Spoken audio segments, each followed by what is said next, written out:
मेरे class 12th NEET JEE BSc के students, आज हम आपको एक अच्छा कंसेप्ट दे रहे हैं हाफ लाइफ, जिसका क्वेश्चन अक्सर एग्जाम में आता है। हाफ लाइफ को लिखते हैं टी हाफ। हाफ लाइफ का मतलब है कि इनिशियल कंसंट्रेशन से हाफ कंसंट्रेशन बचने में जितना टाइम लगता है वो है एक हाफ लाइफ।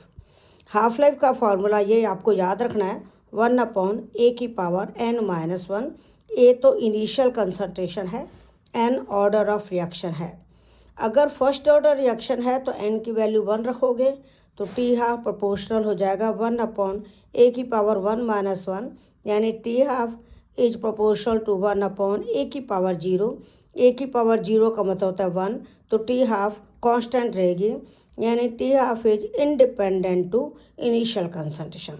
चाहे 1 मोल से रिएक्शन शुरू करो, चाहे 2 मोल से, चाहे 3 मोल से, टी हाफ सेम रहेगी।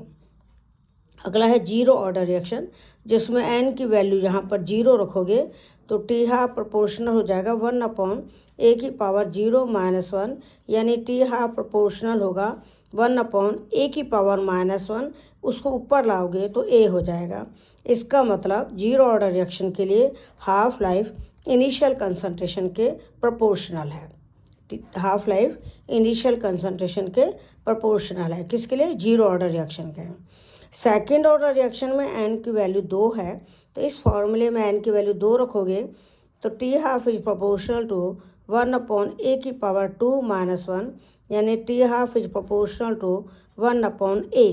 क्योंकि 2 में से बन गया 1, तो टी हाफ ए के इन्वर्सली प्रोपोर्शनल है।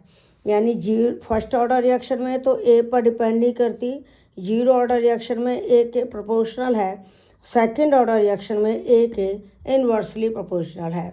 तो ये हमारे 3 क्वेश्चन बन गए कि टी हाफ इनिशियल कंसंट्रेशन पर कैसे डिपेंड करती है, अगर रिएक्शन जीरो ऑर्डर हो या फर्स्ट ऑर्डर हो या सेकंड ऑर्डर हो। और जनरल फार्मूला भी पूछ सकते हैं और हाफ लाइफ की डेफिनेशन भी पूछ सकते हैं। तो आप पढ़िए, कोई दिक्कत आए तो कमेंट में लिखिए। All the best, thank you.